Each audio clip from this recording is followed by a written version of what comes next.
Hello everyone. तो इस video में हम class 10 maths half yearly portion के सारे ही फॉर्मूले, important note points and even बीच बीच में ये भी डिस्कस करेंगे वीडियो के कि कैसे कैसे क्वेश्चंस बनेंगे, यहाँ से किस फॉर्मूले के बेसिस पे ज़्यादा क्वेश्चंस आने के चांसेस हैं and a lot of things we are going to discuss in the video. So keep watching till the end and जो फॉर्मूले होंगे उनकी लिंक आपको डिस्क्रिप्शन में मिल जाएगी। ओके, तो let's get started. Chapter wise लिखा है। फाइन, रियल नंबर्स का जो चैप्टर था उससे मेरे को एक फॉर्मूला लगा कि ये बहुत इंपॉर्टेंट है, HCF into LCM is equal to that numbers A into B। अब ये मैंने इसलिए भी लिखा क्योंकि ये आपके लिए ना क्वेश्चंस करने में आपको हेल्प करेगा, ईजी बना देगा, जल्दी आप कर पाओगे। अब टू पॉलिनॉमियल्स में if alpha and beta are the zeros of quadratic polynomial, quadratic that means degree 2 होगी। दैट इज एग्जाम्पल क्या दिया है, P of x is equal to AX square plus BX plus C। Remember A can not be zero, अगर A zero हो गया quadratic बचेगा ही नहीं पॉलिनॉमियल आपका।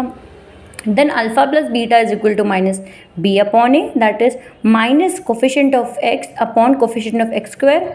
Alpha beta is equal to C upon A constant term upon coefficient of x square. अब ये formula आपको वैसे मैं कट कर दे रही हूँ, नहीं करना है क्योंकि ये क्वेश्चन से आने के चांसेस ज़ीरो हैं। ठीक, अब dividend is equal to divisor into quotient plus remainder. P of x is equal to G of x into Q of x plus R of x, where R of x is equal to 0 और degree of R of x is less than degree of G of x।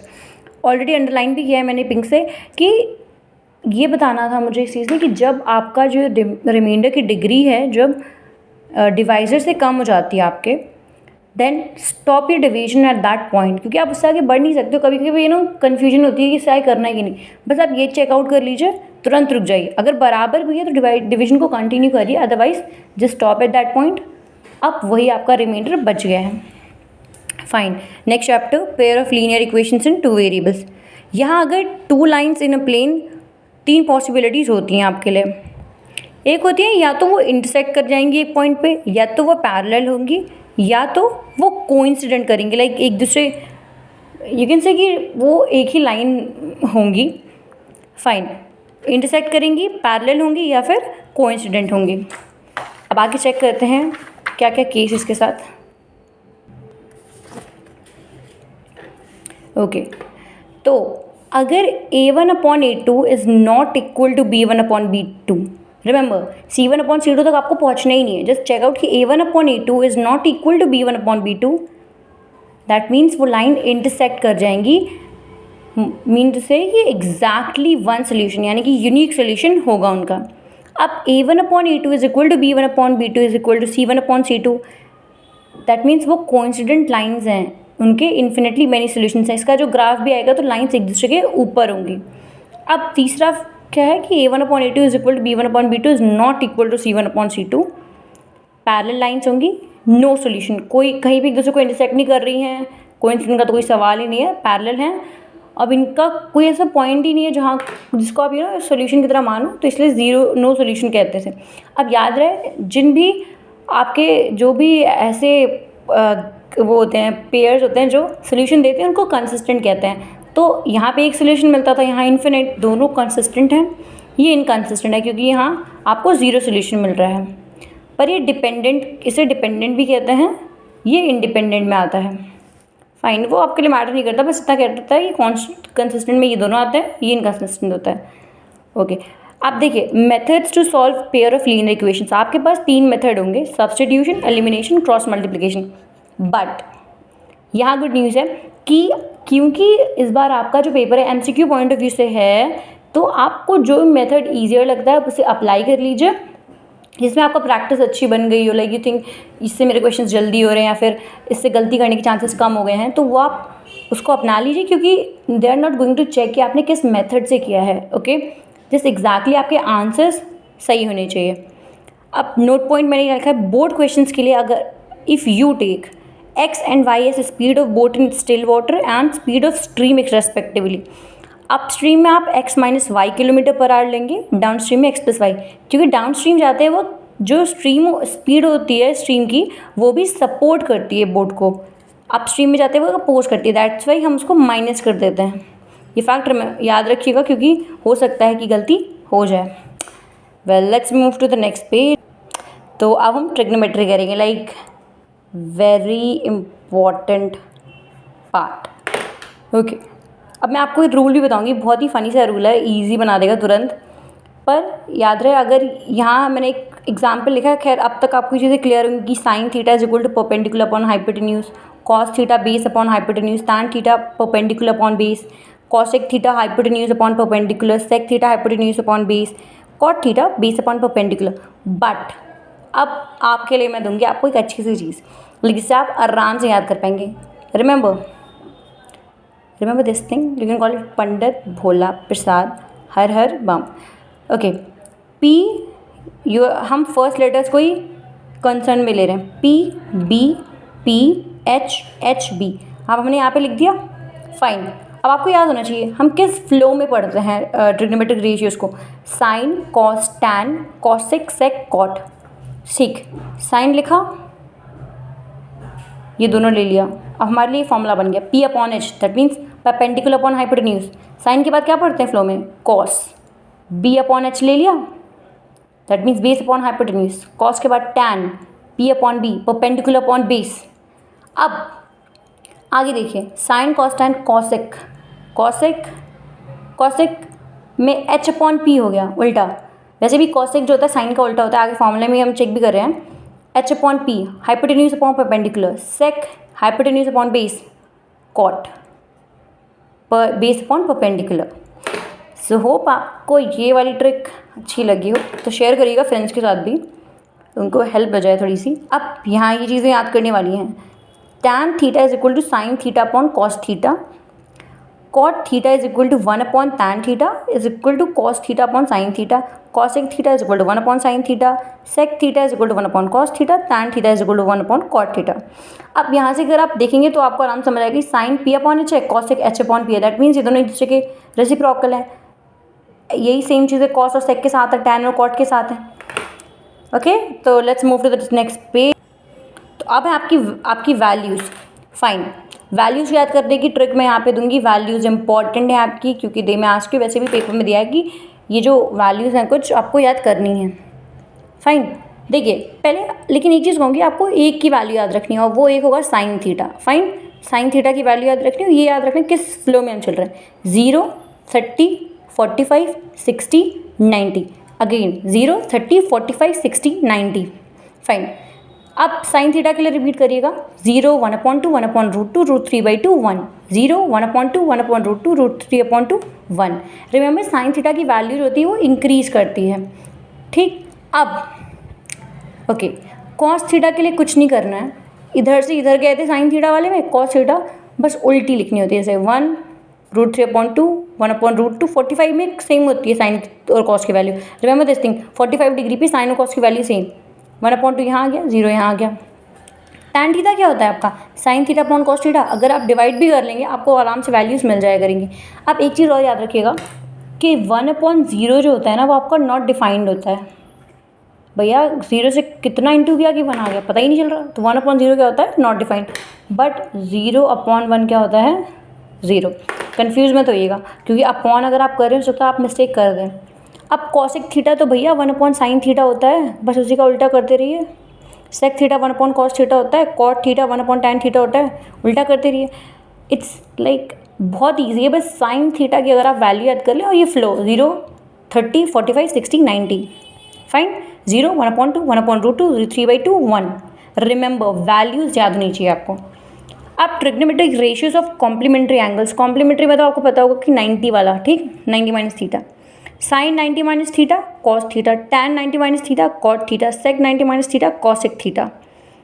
फिर यही चीज़ें उल्टी हैं, cos अगर 90 minus theta होगा तो sine, cot 90 minus theta to tan, cosec 90 minus theta to सेक।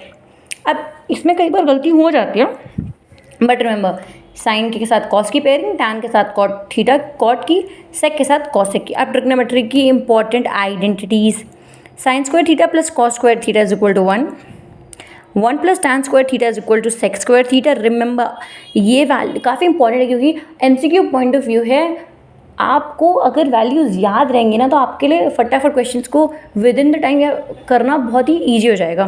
ठीक, तो 1 plus tan square theta is equal to sec square theta. They may give you the value of sec square theta, no, ये कि theta की value कुछ दे, ऐसे बहुत सारे question बन सकते हैं इससे. ईजी से क्वेश्चन होते हैं, कई बार तो इंपॉर्टेंट सिर्फ इसके फॉर्मूला ही रह जाते हैं हमारे लिए. अब 1 plus cot square theta is equal to sec square theta. Remember, देखिए वैल्यू इन सब के फॉर्मूले जो ये आइडेंटिटीज़ हैं, ये कैसी आइडेंटिटीज़ हैं जहाँ थोड़ी मैचिंग कम हो पाती है, लाइक पैटर्न नहीं फॉलो होता ज़्यादा, but easy. Sine square theta plus cos square theta is equal to 1 plus tan square theta is equal to sec square theta, 1 plus cot square theta is equal to cosec square theta. अब ये चीज़ें दी गई हैं values. अभी आपका matter of concern ये नहीं है, क्योंकि ये बहुत ही बेसिक चीज़ है, but you will not get it कि ये क्यों दिया है, और आपको कन्फ्यूजन हो सकता है. तो बस आपको ये चीज़ें याद रखनी है, वैल्यूज़ याद कर लीजिएगा. Let's move to the next chapter, that is coordinate geometry. काफ़ी इंपॉर्टेंट है, let's check it out. Coordinate geometry. Okay, coordinate geometry में जो भी आपके क्वेश्चंस होंगे, ज़रूरी नहीं है कि ग्राफिकल पॉइंट व्यू मतलब ग्राफ बना के देना हो या फिर ग्राफ बना दो, ऐसा कुछ नहीं. लाइक वैसे भी इसका MCQ पॉइंट ऑफ व्यू से आपको पॉइंट्स दे देंगे, कहेंगे आप डिस्टेंस निकालिए, आपको रेशियो दे देंगे, कह देंगे आप ये बताइए कैसे मतलब कहाँ इसके पॉइंट पड़ रहे हैं. सेक्शन फार्मूला आपको पूछ लेंगे. मिड पॉइंट का फॉर्मूला काफ़ी इंपॉर्टेंट होता है. एरिया पूछ लेंगे, और जस्ट ऐसे पूछेंगे वो आपसे. क्वेश्चन तो सिंपल आएंगे. ये पॉइंट से जब भी एक फॉर्मूले से एक स्पेशल वो निकलता है ना, एक स्पेशल कंक्लूजन, तो वो और इम्पॉर्टेंट होता है. जैसे कि यहाँ से ये निकला है और यहाँ से ये निकल रखा है, तो ये चीज़ें और इम्पॉर्टेंट है. अब डिस्टेंस बिटवीन 2 पॉइंट्स आपके दिए हैं, PQ क्या होता है, x2 माइनस x1 का whole square plus y2 minus y1 का होल स्क्वायर. रिमेंबर, अगर आप x1 माइनस x2 भी लिखते हो कोई बात नहीं है, क्योंकि अगर नेगेटिव आ रही है तो वैसे भी स्क्वायर है, सब चीज़ें पॉजिटिव होंगी. फॉर्मूला दिमाग में रखिएगा. डिस्टेंस फॉर्मूला क्या होता है, ब्रैकेट में x2 माइनस x1 का whole square plus y2 minus y1 का whole square under root. Remember, under root. अगर इसी में ये चीज़ ऑरिजिन से डिस्टेंस पूछी हो तो एक पॉइंट आपको 0 0 रखना पड़ेगा. हो सकता है आप x1 और y1 को 0 0 रखो, तो 0 0 रखेंगे तो x2 minus 0 square whole square क्या लिख सकते हैं, x2 स्क्वायर. x2 को हमने बस xy लिख दिया है कि यार जब दूसरा वाला पॉइंट 0 0 है तो x2 लेने की क्या जरूरत है, x2 y2, उसको xy रख दिया. अब coordinates of the point which divides line segment in the ratio this याद रहे. अगर जैसे मैं आपको एक ऐसा इसमें ड्रॉ भी करके बताती हूँ. फाइन, एक देखिए, अगर P का x1 y1 है, Q का x2 y2 है, कह रहा है M रेशियो n, यानी कि इस साइड वाला M, इस साइड वाला रेशियो n. बस आपको क्या करना होता है, नीचे तो M1 प्लस M2 है ही, ऊपर क्या करना होता है कि M1 का x2 के साथ मैंने Mn ले लिया है, इसको हम M1 और M2 लिखेंगे. Sorry to this mistake. अब ठीक है, M1 x2 y2 के साथ जाता है, M2 x1 y1 के साथ जाता है. फॉर्मूले में नीचे का सेम है कि आपको बस रेशियोज़ को ऐड करना है दोनों side. M1 x2 plus M2 x1, M1 y2 plus M2 y1. ठीक. अब अगर मिड पॉइंट पता करना हो, क्योंकि मिड पॉइंट मतलब क्या होता है, 1, जिससे मिड पॉइंट बोला तो दैट मीन्स 1:1 में डिवाइड हो रही होगी आपकी लाइन. 1 1 से मल्टीप्लाई किया, ऊपर x1 प्लस x2, यहाँ पे y1 प्लस y2, यहाँ पे नीचे 1 + 1 2 2 बच गया. तो ये फॉर्मूला काफ़ी इंपॉर्टेंट है, आने के चांसेस मैक्सिमम हैं इसके. Area of a triangle half into base into altitude दिया है. अब लोग कहते हैं इसको कैसे यूज़ करना है यार. बेस का आप डिस्टेंस फॉर्मूला से डिस्टेंस निकाल लो और अल्टीट्यूड का आप निकाल लो, यू विल गेट इन दोनों की वैल्यूज आप लगा लो. अगर आप लाइक अल्टीट्यूड नहीं दे, क्योंकि अल्टीट्यूड जो होता है वो 90 डिग्री एंगल पे जो लाइन होती है, जो उसकी हाइट होती है, तो मेनी टाइम्स वो नहीं देते हैं. तो आपको फिर ये फॉर्मूला याद रखना है. अब ये फॉर्मूला याद रखने की ट्रिक कुछ नहीं है. ट्रिक इतनी सी है कि जो x होते हैं आपके सारे वो बाहर होते हैं, फाइन, और जो y होते हैं आपके वो अंदर होते हैं. हाफ जो होता है बाहर, आपको पहले अंदर का फॉर्मूला लिख लीजिए. दैट x1 मतलब y2 minus y3 plus x2 y3 minus y1 plus x3 y1 minus y2, and then बस क्लोज द ब्रैकेट. अपना हाफ याद रखिए, x1 है, उसके आगे सक्सेसर में बढ़िए y2 minus y3 plus x2 y3 minus y1 plus x3 y1 minus y2. Formula maximum number of times आपको रिवाइज करना है. अदरवाइज पूरा सॉल्व करने के बावजूद आप हो सकता है सैम्पल पेपर सॉल्व कर रहे हैं, बहुत सारी चीज़ें, बट अगर फॉर्मूले आपको लाइक थरली नहीं दिमाग में हैं तो you can do the mistakes और वो फिर उससे बुरा कुछ नहीं लगता कि सब प्रैक्टिस नॉन होते हुए भी गड़बड़. पर फॉर्मूले रटना नहीं है, फॉर्मूले रटना नहीं है. फॉर्मूले का क्या है, रोज़ गो थ्रू करिए. एक बार सोने से पहले देख लिया, उठने के बाद, लाइक तुरंत नहीं, पर उठने के बाद जब आप पढ़ने बैठे तो फिनिश की अपनी पढ़ाई, सॉल्व एंड ऑल किया, फिर एक बार चेक कर लिया, उसके पीछे थोड़ा सा रिवाइज़ कर लिया, बस ऐसे ही रिविजन नोट्स रखिए अपने पास। खैर मैं लिंक इन नोट्स के डिस्क्रिप्शन में दूंगी, तो आप हो सकता है उसका प्रिंट आउट निकलवा लीजिए easily, you can just get through it. Let's move to the next chapter, areas related to circle. Well देखिए, पेरीमीटर 2 पाई आर, पाई की वैल्यू 22/7। अगर वो आपको कह रहे हैं कि वो आपको बताते हैं एक्चुअली मेनी टाइम्स कि 3.14 रखना है या फिर 22/7, तो अब इसकी बहुत टेंशन मत लीजिएगा कि यार लाइक बड़े बड़े नंबर। जब हमारे जो पेपर बनते हैं तो उसमें एक चीज़ ध्यान दी जाती है कि यार ये पेपर ये नहीं चेक कर रहा कि बच्चा कितना तेज़ कैलकुलेशन कर रहा है, ये चेक करता है कि बच्चे ने चैप्टर कैसे गो थ्रू किया एंड ऑल। तो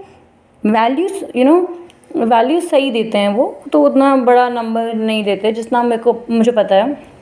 area pi r square, area of the sector of angle theta, कुछ नहीं। अगर 360 के लिए हम पाई आर स्क्वायर यूज़ करते थे ना, जब हम पूरा एक सर्कल के लिए एरिया निकालते थे तो पाई आर स्क्वायर। अब हमको कुछ थीटा के लिए निकालना है तो हम क्या करते हैं, theta by 360 into pi r square. Basic सा लॉजिक है, ये चीज़ें कई बार हमें स्मॉल क्लासेस में सिखाई जाती है डिवीजन में। अब length of an arc of a sector of angle, that means कुछ आपको बता दिया कि इतना एंगल है, यहाँ जो आर्क पड़ रही है उसका आप लेंथ बताइए। लाइक पेरीमीटर तो पूरे सर्कल का होता है, इसमें जैसे पेरीमीटर में क्या होता है 360 डिग्री के लिए आप 2 पाई आर लगाते हैं, यहाँ पे थीटा के लिए that means theta by 360 into 2 pi r. Length of arc के लिए आप ये फॉर्मूला लगाएंगे, एरिया ऑफ सेक्टर के लिए आप theta by 360 into pi r square. Area of segment of a circle अगर दिया है, आपको कुछ नहीं करना, area of the corresponding sector minus area of the corresponding triangle. अब देखिए सेक्टर में देखिए ये कैसे होता है, आपको एक ड्रॉ करके भी बताती हूँ। देखा, पता है जैसे आपको ये कोई थीटा की वैल्यू दे देंगे, फिर आपको रेडियस तो पता ही रहता है,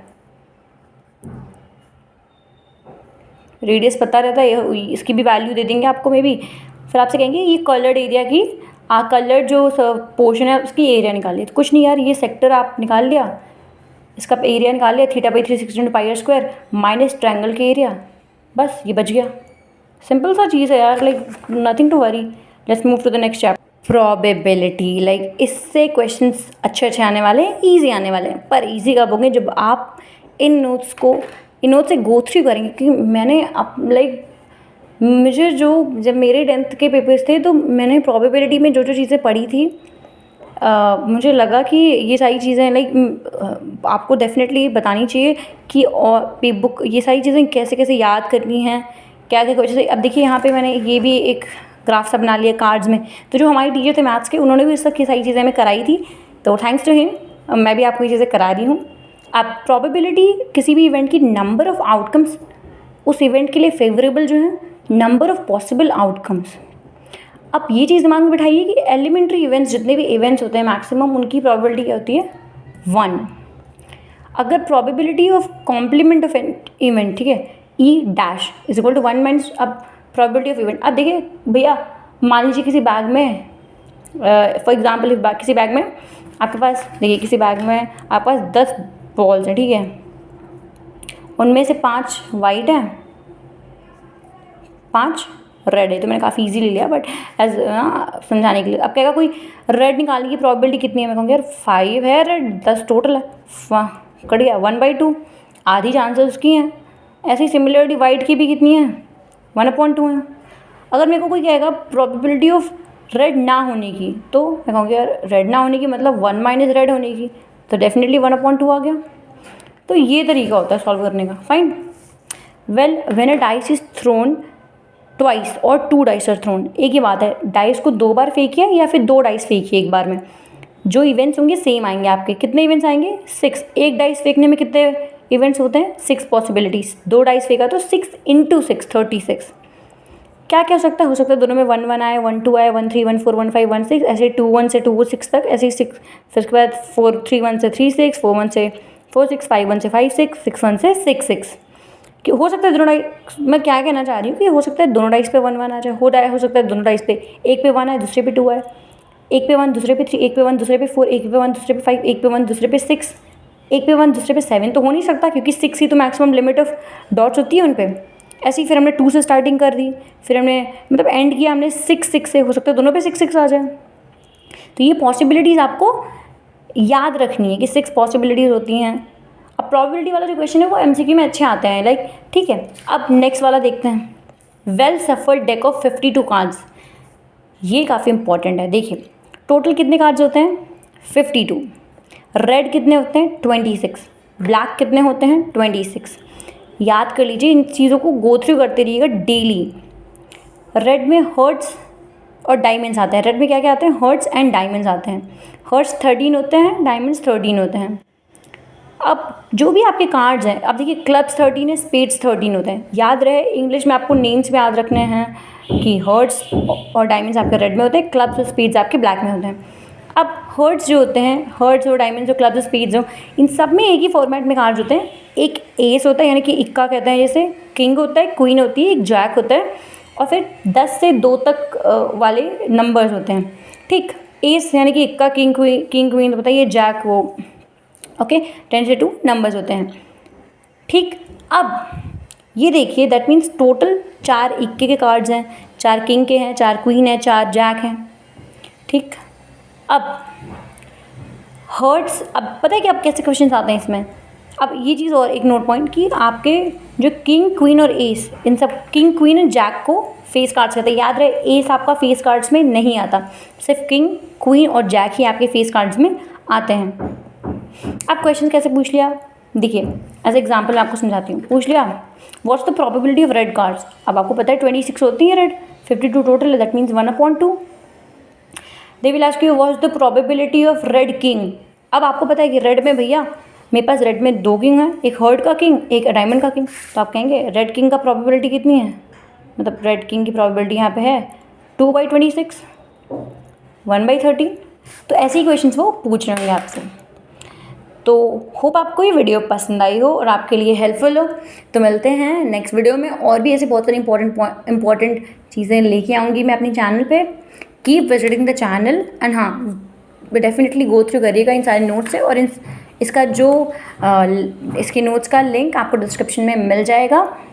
एंड जस्ट अपनी तैयारी पे फोकस करिए और हेल्थ का ध्यान दीजिए, मेंटल हेल्थ का ध्यान दीजिए, and keep talking to your parents and friends. ऐसा नहीं है कि पेपर की प्रिपरेशन है तो अकेले कमरे में बंद कर लिया और शुरू कर दिया और 4-5 घंटे उठे ही नहीं, खाना वाना नहीं खाया। तो ऐसी चीज़ें नहीं करनी यार, 1.5 घंटे पढ़िए। मतलब लाइक मुझे लगता है कि अभी इस एज में आपको क्या है, 10th क्लास के लिए स्पेशली, आप 9-10 दोनों के लिए कह सकते हैं, आप 1 घंटे पढ़ लिया, 15 मिनट थोड़ा सा फ्रेश हो जाइए, पानी वानी पी लीजिए, पानी साथ में रखिए फाइन, क्योंकि उसमें डिस्टर्बिंग एजेंट नहीं बनता कि भैया पानी के बहाने, क्योंकि हो सकता है आपको प्यास लग जाए, आप बाहर जाएँ, आप देखिए टीवी में भैया कोई अच्छा सीरियल आ रहा है, लाइक अनपढ़ वगैरह कुछ चल रहा है, एक बार विजिट कर लेते हैं, तो वो डिस्टर्बिंग हो जाता है थोड़ा सा।